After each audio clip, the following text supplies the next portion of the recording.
All right, good life, live it well. So, like I said earlier, tonight we are talking about a disease that often makes headline and causes fear whenever there is an outbreak anywhere in Africa. Yes, but here is the question: can a country stop Ebola before it spreads? Hmm. Well, let's see. Doc is here to help us understand. And in case you are wondering, the answer yes, we can stop the disease before it spreads, but only if surveillance is strong, emergency systems are ready, and every citizen plays their part. So tonight we will talk about um, behind the scenes of Ghana's Ebola preparedness to understand how health authorities stay one step ahead of the virus and what role you and I have to keep our community safe. So, as you join us tonight, tell us where you are watching from. Share this live with your family and friends. And don't forget to send in your questions throughout the discussion. You can leave your comment in the comment section so that comment and questions in the comment section so that I'll read it to our guests to do justice to it for us. Well, when many people hear about Ebola, they immediately think hospital. I mean, yes, and also treatment centers. That's the first thing that comes to their mind. But in reality, the response starts long before anyone gets sick. Let's begin there. The question is, when we say Ghana is staying one step ahead of Ebola, what does that actually mean? I mean, let's find out from our guest. Doc, please, can you hear me? Yes, Great, Mr. Prince. great. Thank you for So having me. you're welcome. Doc, please introduce yourself to us. Okay, so I'm Dr. Lawrence Lartey. I'm currently the head of the Public Health Emergency Operations Centers in Ghana. Okay. Thank you. Thank you to Doc. Doc, before we even start, let me find out. Is there an Ebola in Ghana? Ebola virus in Ghana? Absolutely no. We don't have Ebola in Ghana. Okay. There, there were some rumors earlier stating that we have an Ebola case here in Ghana. So it's a relief to hear from you that we don't have any Ebola in the country. But Doc, let me ask. Now, staying one step ahead of Ebola, what does that actually mean? Okay, so thank you very much once again for having me to discuss this very important subject matter. As we may be aware, Ebola is a very serious disease, but it's also one that we understand much better today than a couple of years ago. And the very good news is that Ghana as a country has invested considerably in strengthening its preparedness. And the focus is basically to pick diseases early, respond to them quickly so that we can protect the lives of the population. Just as importantly, every Ghanaian has a role to play. So tonight we hope that the viewers and listeners would have a very good idea of what Ebola is and how Ghana is preparing and some simple steps to take so that we can all preserve our families and communities. So when we say staying one step ahead of Ebola, what it simply means is being prepared before the outbreak occurs. The truth is that we don't wait until Ebola is confirmed before we start acting. Everyday health workers across the country are actually monitoring the diseases and ensuring that we are heavily prepared before anything should happen. So that is what it means. Okay. Okay. So, um, what what does the preparedness involve, and why is preparedness just as important as responding to the outbreak? Okay. So when an outbreak is declared, time becomes very, very important and critical. So if our systems are already prepared, then we don't waste precious time trying to organize ourselves. Who is responsible to do exactly what? We can immediately investigate persons who are suspected to have Ebola, test them quickly, find out the people who are close to them, and respond in an appropriate manner. So preparedness actually allows us to stay ahead of the disease rather than chasing the disease. Okay. All right. So, now, uh, preparedness is only effective, I mean, when we are able to detect the problem early. And I think it's one thing that Ghana has really done very well. I mean, the last time we had um, Dr. Kome coming to talk about some of these measures, and I mean, it was very insightful. But what I want to ask is, um, what now? Let's talk about the surveillance. What is disease surveillance, and why is it so important in preventing Ebola outbreak? Okay, so disease surveillance in simple terms, and if you look at the origination of the word surveillance, it means to look for something. So in the sense of disease surveillance, what it simply means is looking out for any unusual illness and reporting them early. So think of it as Ghana early warning system. If it's about to rain, the Ghana Meteorological Agency will give an alert that today is going to be sunny or is going to be windy. In the same way, the surveillance system serves as a smoke alarm that warns us before the fire spread. So surveillance alerts us when something unusual is happening so that health authorities can act quickly. Because at the end of the day, early detection will give us the best chance to stop any bad disease in our communities. Okay. Doc, so can you walk us through how um, suspected Ebola cases are detected, and also um, who reports unusual illness, and also how quickly can surveillance system trigger a response?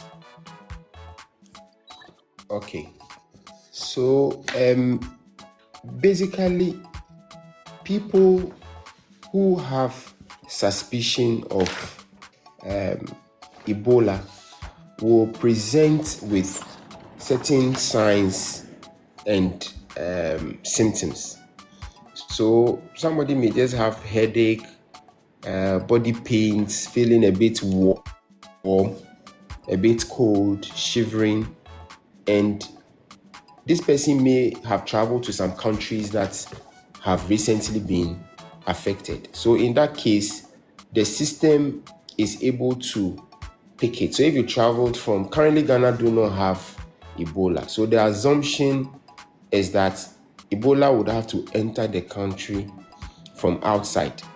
So surveillance will be mounted at the airports, our seaport, Takrady, Temaports, and then our ground crossings, so that anyone who comes with some of these symptoms, they are quickly picked up and then it's reported to the next level, and then the system will start responding to it.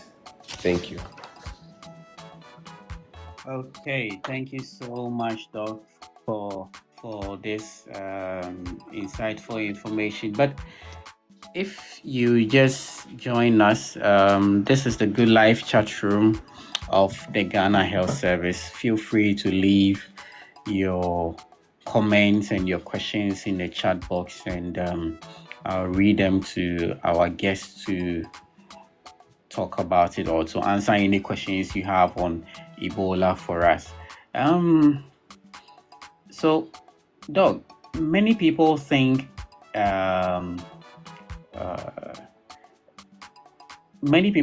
that surveillance is something only doctors do. I mean, but that is not entirely true. Yes, communities also play a critical role. What role do community members play in helping Ghana detect Ebola early? This is a very important question because, like you rightly said, many people think that infectious disease starts and ends with medical practitioners, but communities are actually one of our greatest strengths. And health workers cannot be everywhere at the same time. So usually the first person to notice something unusual is either a family member, a neighbor, a teacher, or a community leader.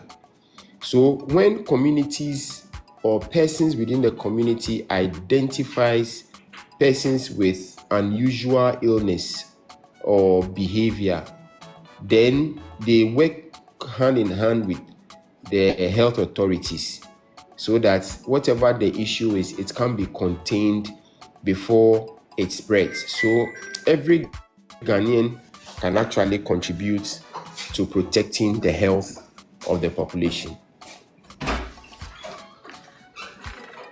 Thank you. Thank you to Doug.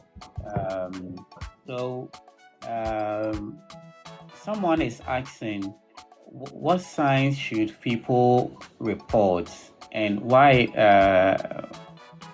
How can communities support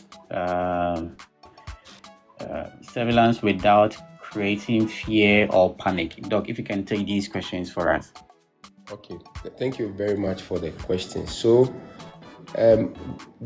many people who have in the past been suspected and confirmed as having Ebola may just have signs and symptoms of like malaria, headache, a bit of fever, a bit of chills, a bit of body aches, a bit of inability to sleep at night, a bit of restlessness. The person generally will feel unwell.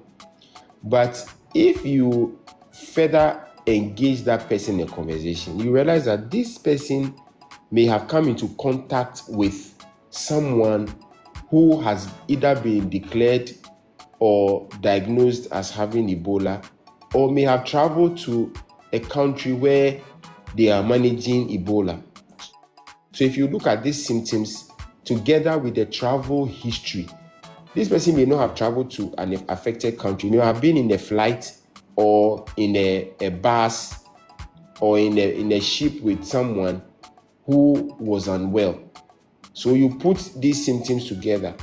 The truth of the matter is that when Ebola sits in a human being and is getting to the end stages, the person begins to vomit blood, sneeze blood, and will be bleeding from other parts of the body. And we don't want that to happen.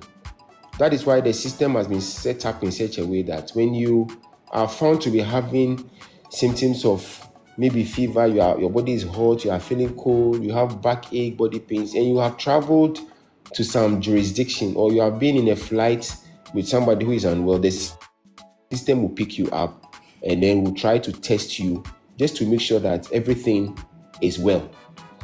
With the aspect of the community, Ghana has a very good surveillance system. And we have what we call the community-based surveillance volunteers.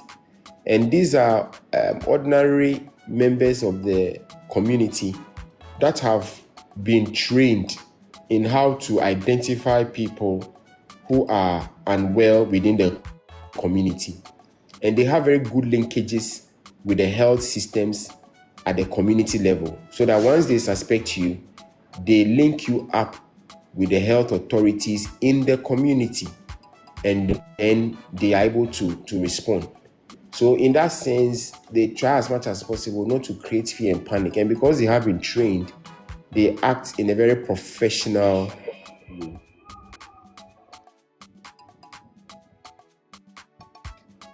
Thank you. Thank you so much, Doc. So Kwesi is asking, Kwesi Asabre, he's asking what happens the moment a suspected case is reported. I think Doc has touched on this, and who gets notified first? Okay, so okay, Ajua is also asking, Doc. So Ajua is asking, how do rapid response team operate, and what role does the emergency operations center plays? Doc, if you can take these questions for us. Okay. So thank you very much. So the rapid response teams are a group of professionals that belong to various sectors or professional groups in the health space. So the rapid response team would include a medical person, a public health person, a lab person, someone with logistics, someone in communication, someone who is good at financing and all that. And these people are at the community level, they are at the district, the region, and then at the national level.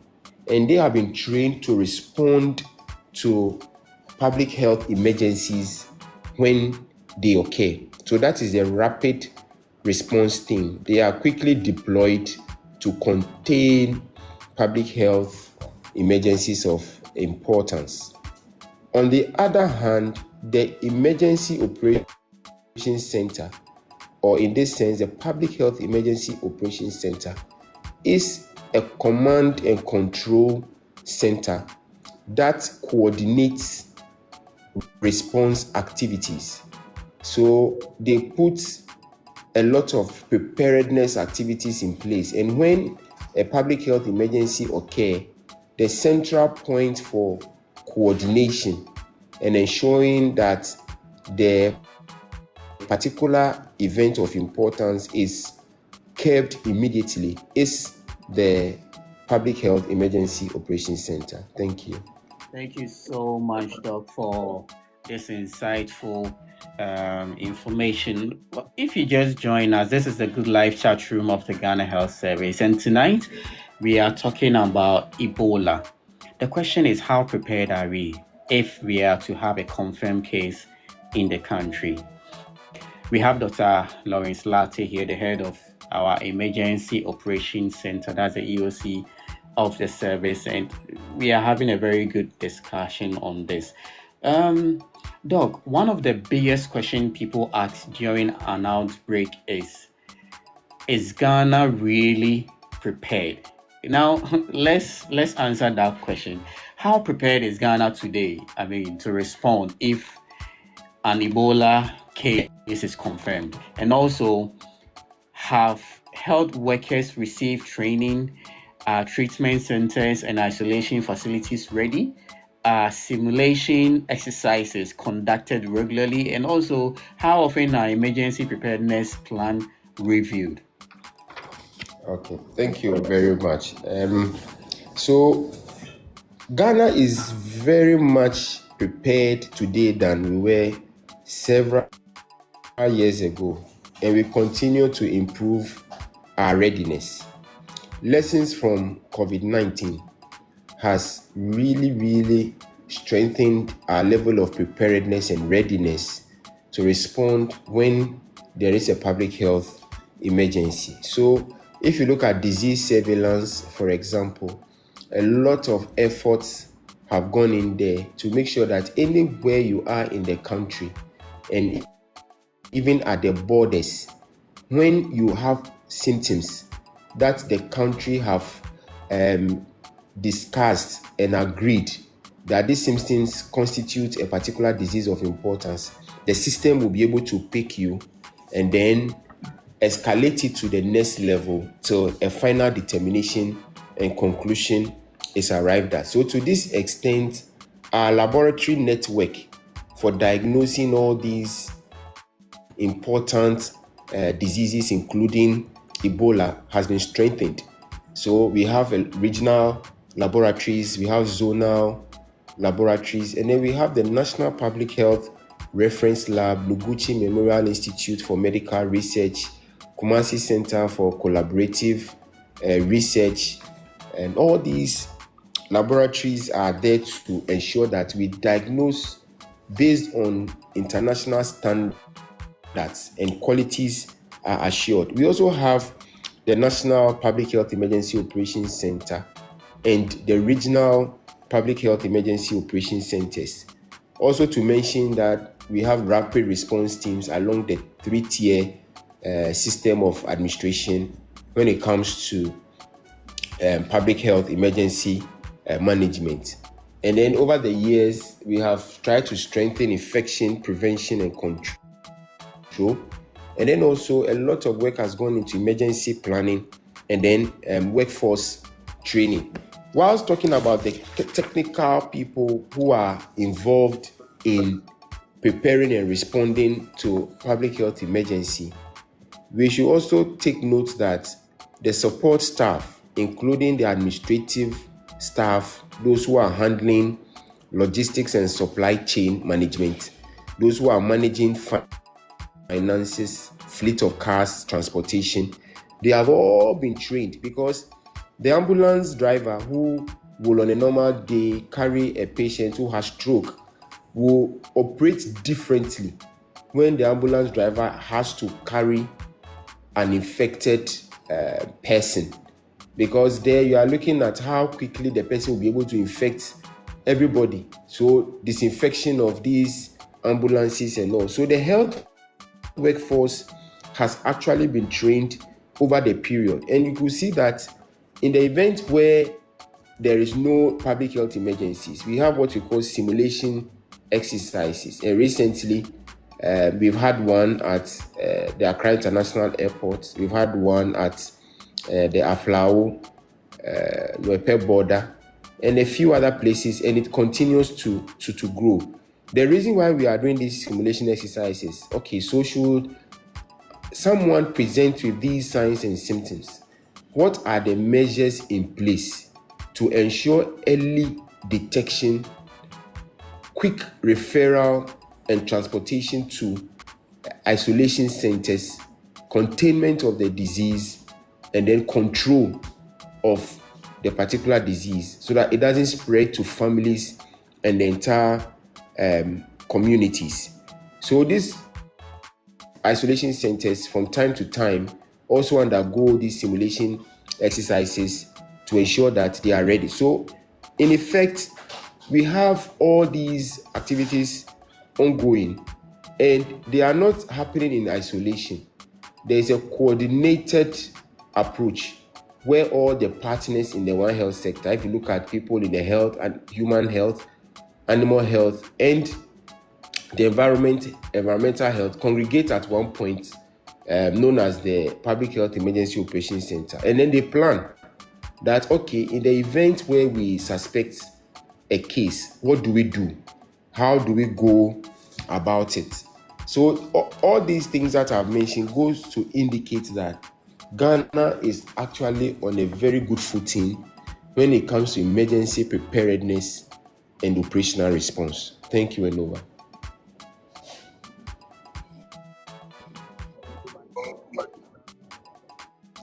We have Rabiu, you're welcome. Rabiu Fatima, you're welcome. Crystal GH, you are welcome. Najib, you are also welcome. And Ikia Ampa, you are welcome to our live. We have Esther Ajay. Is it Ajay? Esther Ajay? Yes. I hope it's the Esther Ajay I know. And we have Director for Health Promotion Division also joining us. Director Mabel, you are welcome to our live. So, Doc, um, before we even go to Doc, I mean, if you have any question or any contribution about Ebola, just drop them in the comment section and we will do justice to it. And also try and share this live to your news feed or your WhatsApp group so that we will have a lot of people joining just in case there is an outbreak in Ghana. They will know how to prepare themselves. Like Doc said, we don't have any Ebola currently in Ghana, so that's the good news. But Doc, preparedness doesn't stop at hospitals. It also starts at our borders. How important are Ghana's airports, seaports, and land ports in preventing Ebola from entering the country? And also, what screening measures are currently in place? Doc, yes, if you can take these questions for us. Okay, thank you very much. When it comes to international health regulations, border health is a very critical component of it. And as we may all be aware, Ghana has one international airport, that's Accra International Airport. And then we also have Tamale Airport and the Kumasi International Airport, that's Prempeh, the first airport. And the seaports, we have Tema and Takrady. And we have a number of ground crossings. You look at Aplao, Elubo, Haminle, Paga, Polymakum, Kofi Bedu Chrome, Kwame Se Chrome, and the list goes on and on and on. So what it means is that people who are unwell may pass through these borders. But then we have all agreed among ourselves as countries and member states that we put in measures at these borders so that anyone who will present with these diseases, signs and symptoms of these diseases, will immediately be detected, isolated, and then responded to. So every day, these thousands of people entering and leaving Ghana has made health care at the borders a critical component of our routine public health emergency preparedness and planning. So these health officers are well trained. Even the non-health officers, including immigration, customs, and so on, they've also been oriented in such a way that when they see any suspicion from any traveler who is unwell, they link up with the port health officers so that they could respond. So if you go to our airports and our ground crossings, the borders, they have screening machines for temperature. They have some checklists that they apply, and they usually do a lot of clinical observations of these travelers who are coming in, and that is the role of the port health officers. They are highly trained and skilled, and when they suspect, they coordinate the referrals, and they work hand in hand with the disease surveillance department together with the public health emergency operations center. And not only them, but also they work very well with immigration, customs, the security agencies, and all other critical and relevant partners. So if you put all these together, you realize that Ghana has really strengthened its borders when it comes to the penetration of pathogens, infectious agents, across the borders. Thank you.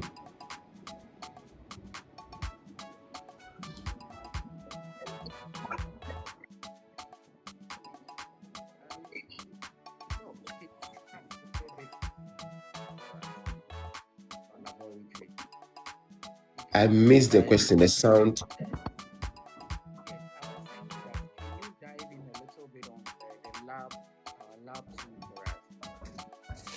Okay.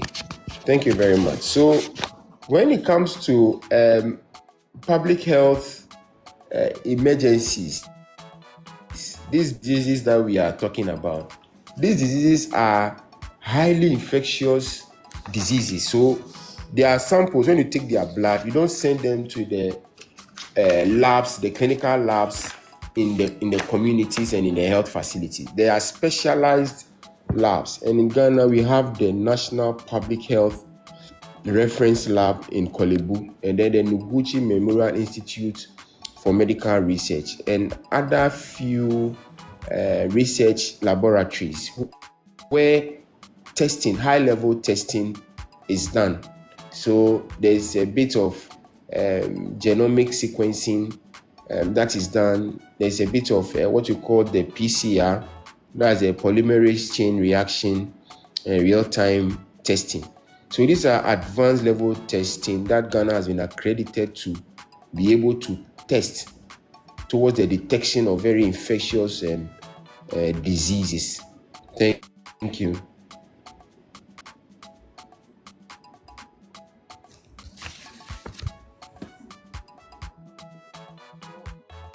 So, we have several times we have talked about preparedness. Let's talk about partnerships. Preventing Ebola, sorry, isn't the responsibility of one institution alone. I mean, so which organizations work together during preparedness and response? I know you've touched on it a little bit earlier, but so we have the Ghana Health Service, we have the, I mean, if you can touch on the institutions for us too.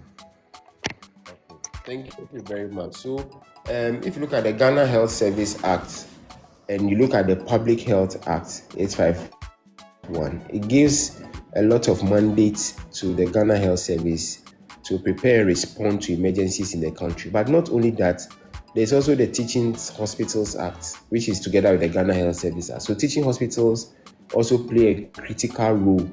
You have the Christian health associations, the communities we have spoken about, and then you have allied agencies. So you have immigration, you have customs, you have national security. Okay, you have the ambulance, national ambulance service, even fire service. All the institutions that are involved in public health emergency response, they play a critical role in preparing to respond. So before the disease occurs, they are already working behind the scenes. They are mapping the country. They are developing documents. They are training the workforce so that anything that happens, and in fact, you can't even leave out the traditional leaders, the NGOs, the non-governmental organizations, the civil society organizations, and the private sector. We saw how important they were during the era of the COVID, and in fact, the member of the community. So these are all institutions that come together to ensure that we are working in harmony so that when there's an event, you respond. But critically and more importantly are the role the international partners play. So the WHO, the World Health Organization, the United States Center for Disease Control and Prevention, the Africa Center for Disease Control and Prevention, UNICEF, UNDP, Korea, JICA. There are a lot of them, and they are all putting in a lot of investments to ensure that Ghana is positioned in such a way that we will not be overwhelmed or surprised by these diseases that we are talking about this evening. Thank you.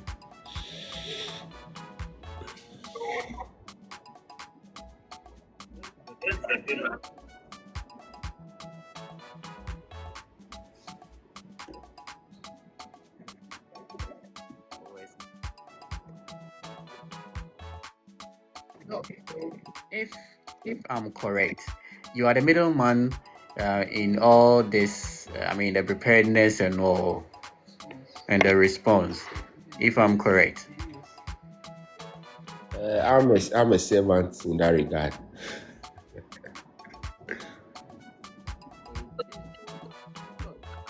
challenge during an outbreak is misinformation. I mean, false information spread faster than the virus itself. So, how dangerous is misinformation during um, the outbreak? Okay. And what are some common myths people should ignore, and where should people get accurate information, and how can the public help stop the spread of these false information, like, I mean, what is happening um, this week, what happened? Yeah. Mm. Thank you very much. So you could see that Dr. Mabel is on the call, and she's an expert when it comes to handling misinformation. But for the ordinary person in the community, misinformation is as dangerous as the disease itself. Okay? So when false information becomes the order of the day, it creates a lot of fear, confusion, and mistrust of the system. It may even cause people to hide their symptoms. So you see people will be unwell, and when they are getting to the checkpoint for their health, they would have taken some medicines to mask or hide their symptoms so that they avoid the health facilities. Or sometimes this misinformation can even make people ignore the advice from health professionals. So you are not well, you are supposed to report to the nearest facility, but then you are told that mix this, add this to hot water, put some salt, and then it creates, or somebody may come and tell you that if you go to the facility, you will not return alive. Or when they take your sample, they are going to inject some dangerous cancer thing into your body. So rumors spread fast, but facts actually save lives. So we don't want a situation where these myths, will take over the mindset of the ordinary Ghanaian where Ebola is concerned. Because some people believe today that Ebola is caused by witchcraft, and that is spread through the air like common cold, and that there are some traditional remedies alone that can cure it. These are serious misconceptions. The truth is that Ebola is caused by a virus, and while it is a serious disease, it can be controlled when it is detected early and appropriate medical care is provided, and you strengthen infection prevention and control in the communities. So to that extent, one could say that when misinformation is spreading, when an outbreak occurs, it causes unnecessary panic, and it delays people from reporting suspected cases, and then eventually it reduces cooperation among or with the healthcare workers. And interestingly, most people will believe and act on rumors instead of fact. So it's very important that we don't become messengers of misinformation, but then we rather help to spread the facts so that we do not prevent the country from detecting and response. And this is how the communities help to stop the spread. So before you share any information, and sometimes you go on social media, there are all sorts of information, and many times we keep spreading this information. But the thing is that before you spread the information, ask yourself, is this a fact? Is it a truth? If I'm put to test, can I verify the information? If what you have received sounds very alarming, check before you send. And there are official sources. Ministry of Health is there, Ghana Health Service is there, WHO is there, US CDC. There are official sources where if you are not sure, you go online, you check. So every Ghanaian can help to stop misinformation simply by sharing facts instead of rumors. Thank you.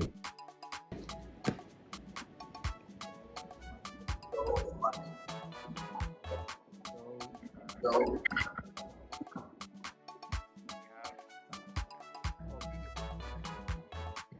Obi. Welcome to our live. Yes, we are grateful to have you. We have Mimi also here. We have Esiedu K. Joseph. Yes, you're welcome to our live. We have Quincy Ira. You're also welcome. We have Hajia. Yes, Hajia too is here. Hajia, you're welcome. We have Angie Berry. Jacob X. Jacob. Okay. All right. Okay. Through the bills, you're also welcome. Yes, I see you. All right, Doc. So, in fact, let me say this before we go to Doc. Like I said earlier, if you have any question on Ebola or any contribution, just drop them in the comment section, and I will read them to Doc for Doc to answer them for us. So, Doc, in the comment section, we have Sewa is asking, what happens if someone arriving at the border is suspected of having Ebola? I think Doc touched on this earlier, but Doc, I think Sewa might know, Sewa was not around, so if you can touch on this also for us. Yeah. To rehash, the systems at the border in such a way that we have port health officers who will detect whether you qualify to be suspected as an Ebola case. When this is done, you are quickly isolated. So they will recognize the signs and symptoms, and then they will move you away from the rest of other travelers and other users of the border and keep you in an isolated or isolation room and provide you with all the medical care that you need. While this is going on, they would alert the district health management team, the district director, who would also help to mobilize the lab personnel, the risk communication personnel, the clinicians, the ambulance, and then you will be moved to a designated treatment center. Your sample will be taken to the reference lab, and then we will await confirmation. Whilst doing all this, you will be receiving very good clinical care in the hands of experts. And then when the results come, whether it's positive or negative, there are a set of actions that will be taken. So this is the design of the system. Thank you.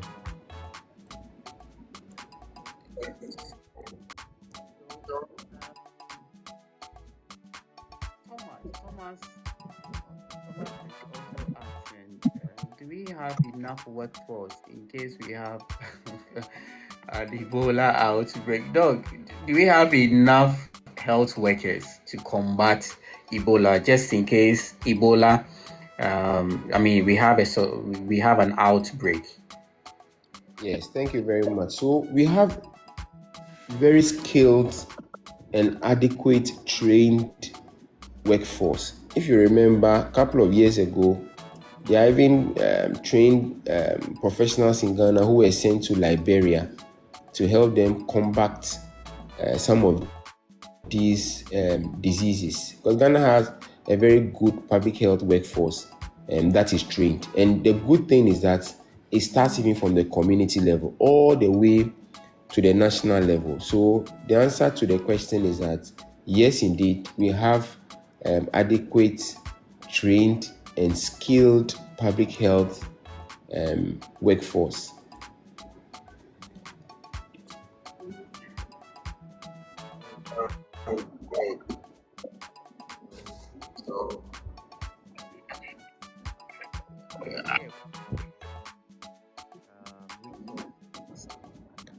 The line was breaking.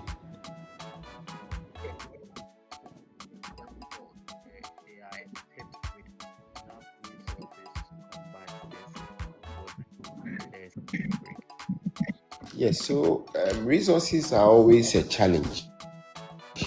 And at the point of detection, there are resources to be able to contain the disease. So remember, we are preparing. And when we are preparing to respond, one of the big things that we do is to mobilize resources. And when we talk about resources, We are talking about personal protective equipment. We are talking about financial resources. We are even looking at transportation arrangements. So there are resources, but of course, it may not be adequate depending on the scale of the response. And thankfully, we have very good relationship with the international community and the partners who always show goodwill and good faith, and they come in to help the country to contain any disease when the need arises. And of course, government is also there with some dedicated funding to support public health emergencies when the need arises.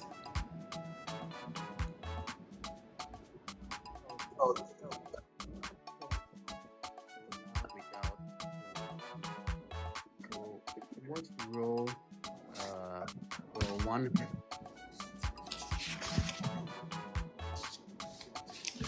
The line keeps breaking, so if you could repeat the question. Can you hear me now? Yes, I can hear you now. Great. So I was asking, we can't talk about Ebola without talking about One Health.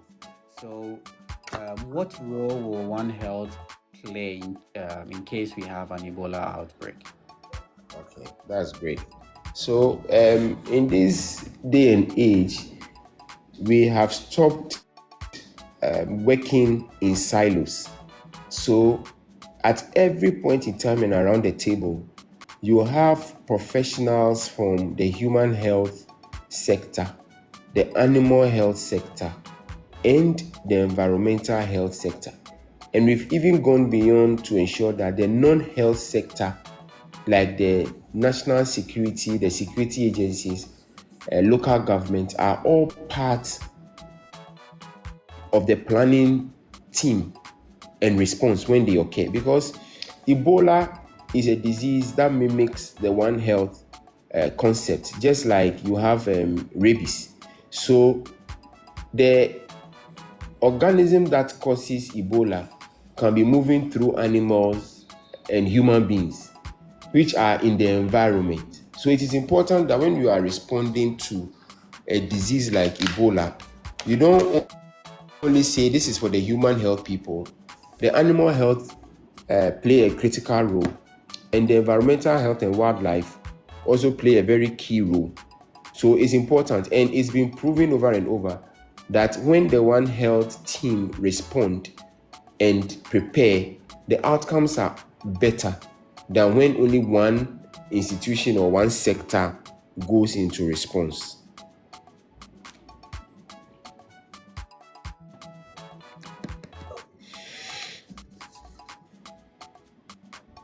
So, thank you very much, Doc. Samuel is asking in the comment section. So he's saying that he has not seen any isolation center in his region. Doc, do we have isolation centers in all the regions? Yes, we have isolation centers in all the region. And the good news is that the isolation centers, the name may be deceptive, so that if sometimes we see an isolation center, somebody may be thinking of a center that is far away from people, with some security presence and all that. No. An isolation center is basically an enclosed space with the relevant equipment and tools that you can use to hold an infected patient for some time whilst providing care. Even in the health facilities, the regional hospitals, the district hospitals, when you get in there, they all have some form of isolation rooms. They are the big isolation centers, like the Ghana Infectious Disease Center in Ghana East. But beyond that, there are various isolation and holding areas in facilities and across the region and the districts. Okay. Thank you so much. Um, so Doc, let's start with the basics. Oh, yes, let's start with the basics. Can you give us some of the signs and symptoms of Ebola so that If we see some of these symptoms, we can report to the nearest health facilities. If you can touch on the some of these signs for us. Okay, thank you very much, my brother. So, when we talk about Ebola, many people, and I'll repeat, will be looking at the last stage of the disease, which includes bleeding from the orifices. And when we talk about bleeding from the orifices, we are talking about bleeding from the mouth, the gums, having nosebleeds, you have blood in vomit or blood in the stool, or when you go to hospital and they inject you, you end up bleeding from this side, or even bleeding under the skin, or some red eyes, and sometimes confusion, and then the mental state is a bit altered. In very bad situations, the person goes into some form of shock, collapses, and then the whole system shuts down. We don't want to get to these advanced signs and symptoms stage. So the early signs and symptoms that you will be looking at is high fever, sudden high fever. When the temperature goes so high, you are so hot. Anyone who gets close to you feels that today you are hot, with severe headache and extreme weakness and fatigue. You are so tired, you've not done anything, but you feel so weak and so tired that you cannot explain, and you have a lot of muscle ache. You wake up from the bed, you cannot walk, your joints are paining you, your muscle is paining you, and then you have some sore throat. When you speak, people say that your voice have changed, you've lost appetite. These are the early signs and symptoms. But you see, as the disease progresses, then you have nausea and vomiting, and then you have diarrhea. Most of the time it's severe and watery.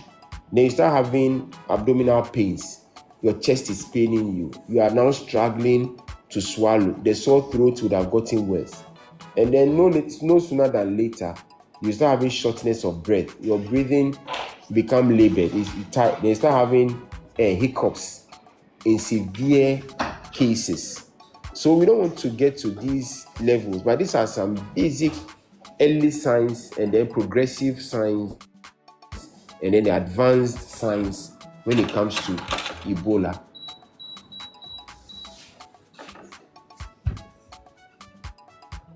Okay, Doc. Okay, Doc. Thank you so much, Doc. But, Doc,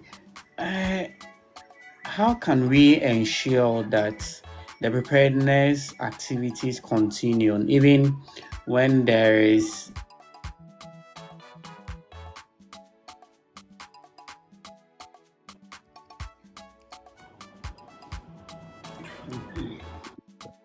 Your line went off briefly in the middle of your. Okay, so I was asking how can we ensure that the preparedness activities continue even when there is no Ebola outbreak? I mean, should we relax now that we don't have any suspected case? Oh, we are not relaxed at all. So, to ensure that the preparedness activities continue, the first and critical thing is to have some preparedness plans. Okay, in that preparedness plan, you are looking at how would the response institutions act when there is an event, and then you go on to train the response institutions. And then we are also doing simulation exercises. Like I said earlier, the disease has not occurred, but we can mimic the semblance of the disease so that we know what to do in the event of a real life situation. And then we're also mobilizing resources, stockpiling personal protective equipment, looking at the status of our transportation systems for health, the ambulance, and all. So all these activities are preparedness activities that go on in the background, just so that the country is in apt readiness to respond when a public health emergency like Ebola strikes. Okay. All right. Thank you so much, Doc. I mean, before we end, let's leave our viewers with practical advice. What simple steps can every Ghanaian take today to help keep the country one step ahead of Ebola? Very, very good question. The good news is that everyone can contribute. And you don't have to be a doctor or a nurse to help protect our motherland. Some simple actions include practicing good hygiene. Good hygiene keeps you away from the hospital. And then also, when you are not well or you feel unusual symptoms in your body, you report early. It may not be you, it may be a family member, it may be a spouse, it may be a colleague. It's important you report to the health facility very early.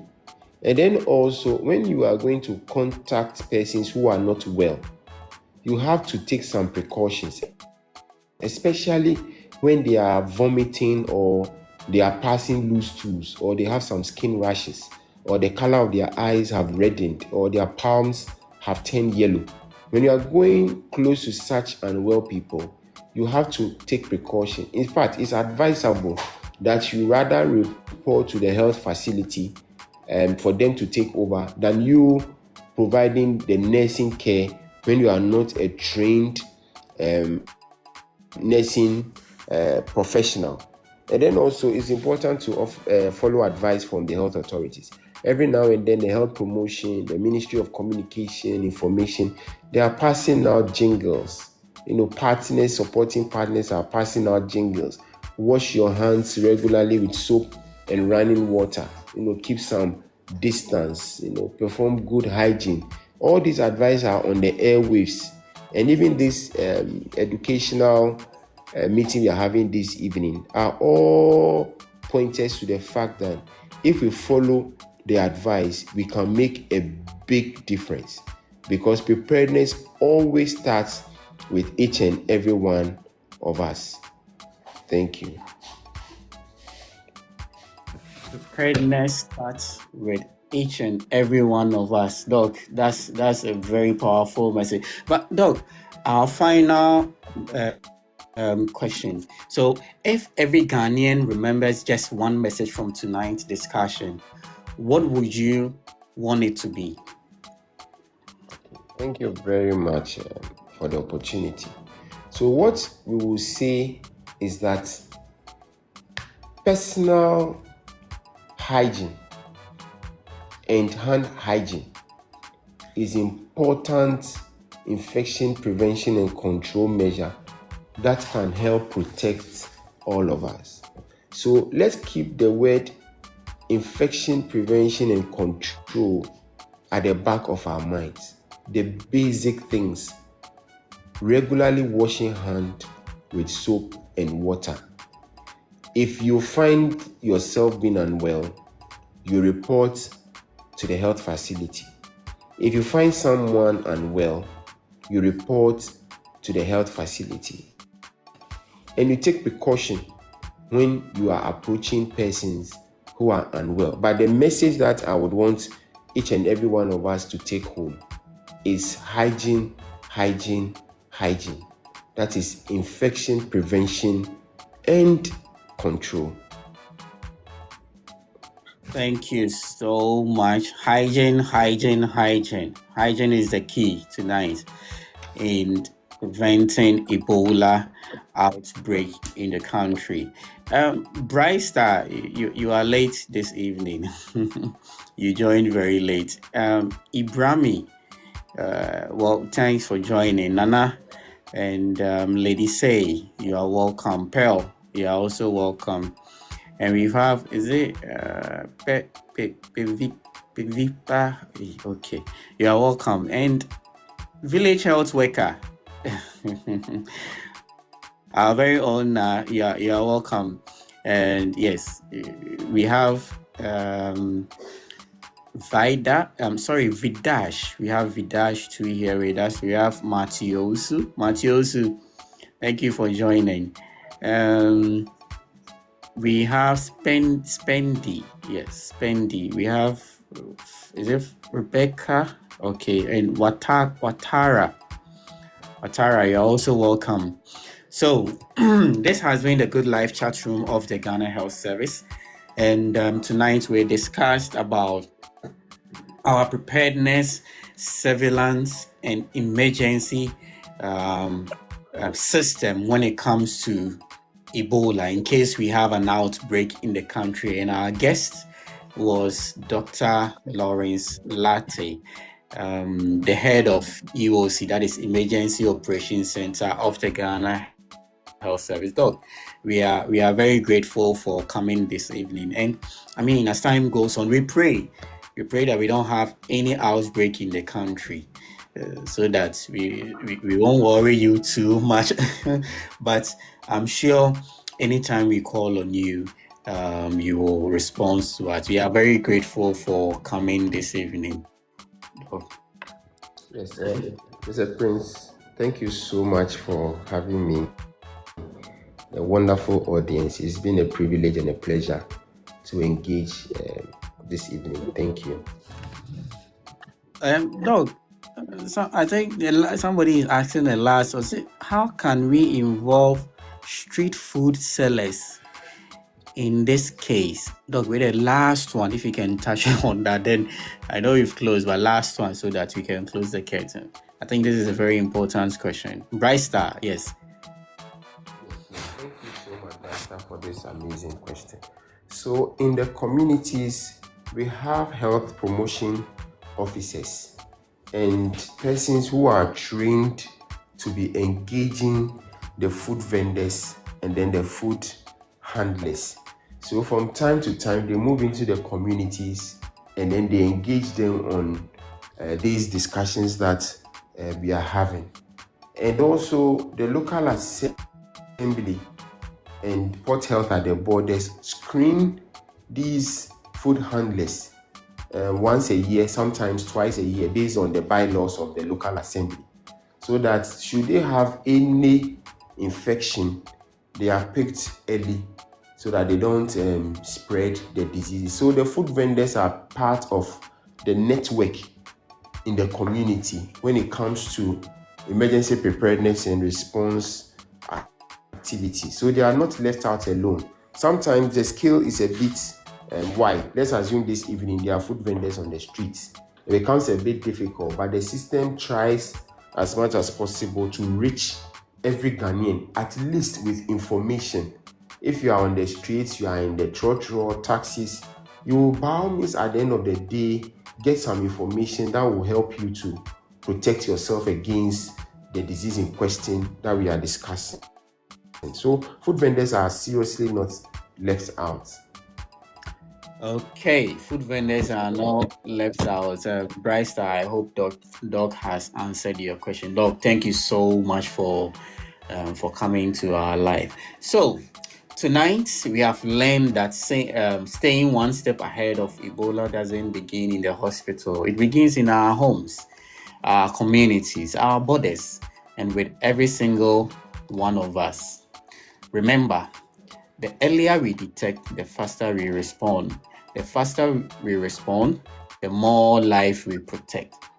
This has been the Good Life chat room of the Ghana Health Service. We do this every Friday. Before we go, let me ask you this question. Did you know that mosquito also has a day celebration on our calendar? That's the question I'm throwing to our audience. So stay tuned. Next week we will dive into it more and we will explain to you. So don't miss this show next week. Make sure you join and learn more about mosquito.